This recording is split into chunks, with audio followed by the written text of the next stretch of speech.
स्वागत है आपका मेरे चैनल बायोलॉजी में। 12th बायोलॉजी के रिवीजन का ये तीसरा वीडियो है। इस वीडियो में हम देखेंगे इकाई 3 के महत्वपूर्ण प्रश्नों का हल। पिछले वीडियो में मैंने इसके जो प्रमुख प्रश्न हैं वो आपको दिए थे। जैसे पहला प्रश्न है, प्रकाश संश्लेषण के 2 सहायक वर्णकों के नाम लिखिए। दूसरा, प्रकाश श्वसन एक नष्टकारी अभिक्रिया है, क्यों। तीसरा, ग्लूकोज के पूर्ण ऑक्सीकरण से प्राप्त 2 उत्पादों के नाम लिखिए। चौथा, श्वसन गुणांक को परिभाषित कीजिए। पांचवा, NADP का पूरा नाम लिखिए। छठा प्रश्न है, प्रकाश फॉस्फोरिलीकरण से आप क्या समझते हैं। सातवां, ग्लाइकोलाइसिस का आरेख बनाइए। आठवां, किण्वन से बनने वाले संभावित उत्पाद क्या हैं। नौवां, बोल्टिंग प्रभाव क्या है। और 10वां, ऑक्सीजन को परिभाषित कीजिए और इसके 5 कार्य के प्रभाव का वर्णन कीजिए। अब इस वीडियो में हम देखते हैं इनके सही उत्तर क्या हैं। आपने कोशिश भी की होगी इनके जो है प्रश्नों के उत्तर ढूंढने की, तो इनके सही उत्तर देखते हैं अब। तो पहला जो प्रश्न है, प्रकाश संश्लेषण के 2 सहयोगी वर्णकों के नाम लिखिए। तो 2 सहयोगी वर्णक हैं, कैरोटीनॉइड तथा फाइकोबिलेंस। कई बच्चे पर्णहरित लिख देते हैं, लेकिन पर्णहरित जो है वो प्रमुख वर्णक है।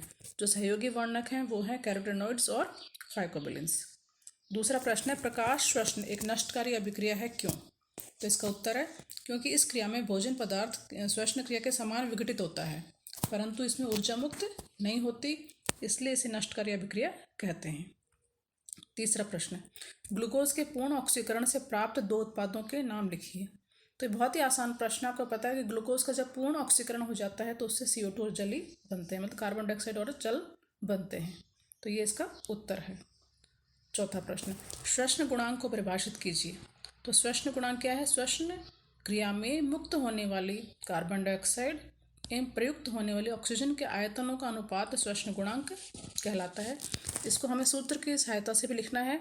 श्वसन गुणांक बराबर श्वसन में विमुक्त CO2 का आयतन बटे श्वसन में प्रयुक्त ऑक्सीजन का आयतन। पांचवा प्रश्न, NADP का पूरा नाम लिखिए। तो इसका है निकोटिनामाइड डाइफॉस्फेट। छठा प्रश्न, प्रकाश फॉस्फोरिलीकरण से आप क्या समझते हैं। तो हरित लवक में सूर्य की प्रकाशिक ऊर्जा का उपयोग कर ADP से ATP का संश्लेषण प्रकाश फॉस्फोरिलीकरण कहलाता है। इसकी खोज हॉर्नन और उनके साथियों ने की थी।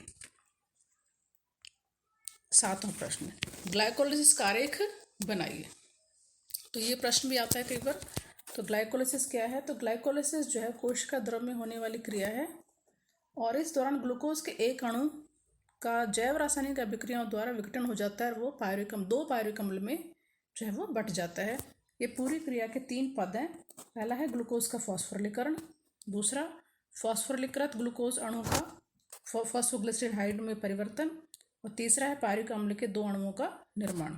और इसके बाद आप उसका रेखा चित्र जो है वो बना सकते हैं। इस तरह से इसमें कुल 10 जो है वो रासायनिक अभिक्रियाएं हैं, तो आपको याद रखनी है। पहला है ग्लूकोज में एक फॉस्फेट जुड़ने से बन जाता है ग्लूकोज 6 फॉस्फेट। ग्लूकोज 6 फॉस्फेट के बाद fructose 6 phosphate, fructose 1,6 diphosphate, phosphoglyceraldehyde और डाइहाइड्रोक्सी एसीटोन फॉस्फेट। इन दोनों का आइसोमरेज जो है वो हो जाता है। उसके बाद बनता है 1,3 डाइफॉस्फोग्लिसरल्डिहाइड।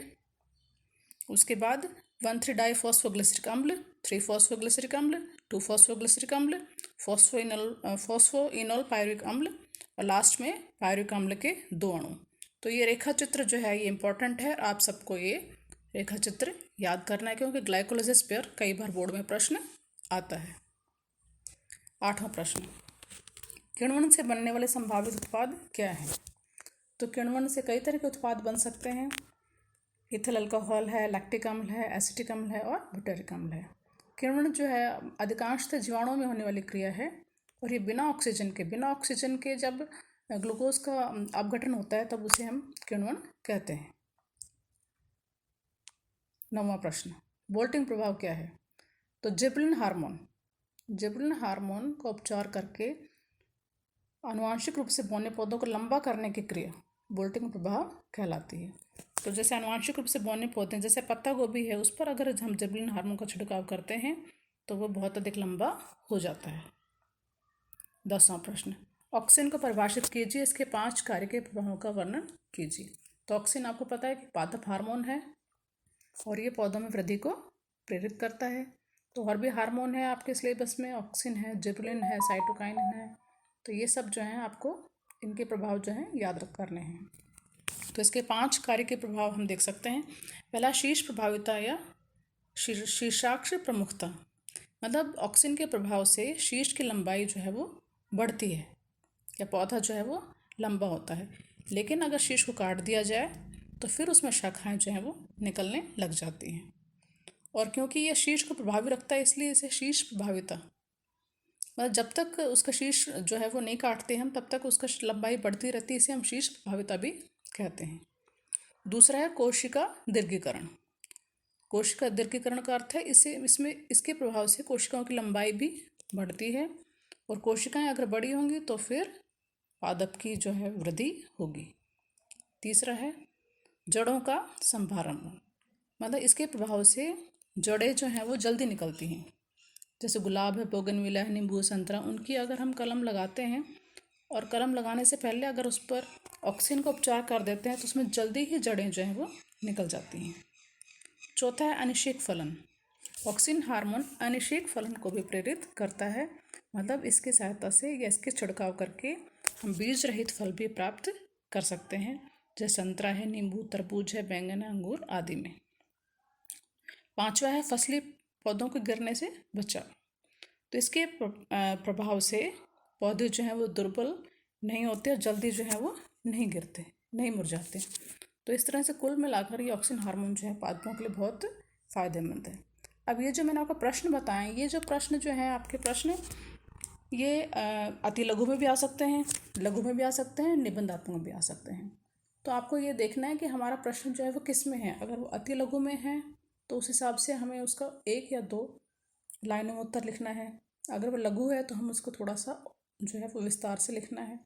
और अगर वो निबंधात्मक प्रश्न है, जैसे 3 या 4 अंक का है, तो हमें उसके बारे में पूरा जो है वो अच्छी तरह से समझाना है और चित्र भी अगर है तो वो उसमें बनाना है। अब देखिए, ये है हमारा चौथी इकाई के महत्वपूर्ण प्रश्न। चौथी जो इकाई है हमारी जैव प्रौद्योगिकी, उसके प्रमुख प्रश्न में छांटे हैं। पहला, जीन बैंक किसे कहते हैं। दूसरा, प्लाज्मिड PBR 322 में पाए जाने वाले 2 प्रतिजैविक प्रतिरोधी जीन के नाम लिखिए। तीसरा, आणविक प्रोब क्या है। चौथा, कृत्रिम बीज के प्रमुख घटक क्या हैं।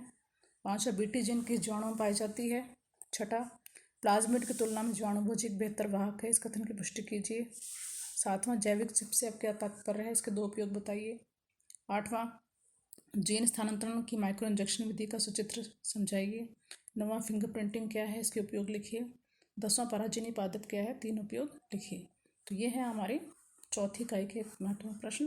तो आप इनके उत्तर जो है वो ढूंढिए, उनको याद करने का प्रयास कीजिए और नेक्स्ट वीडियो में हम देखेंगे इसका हल। अगर आप चाहते हैं कि आपको जल्दी ही वीडियो प्राप्त हो जाए तो चैनल को सब्सक्राइब कर लें। Thanks for watching.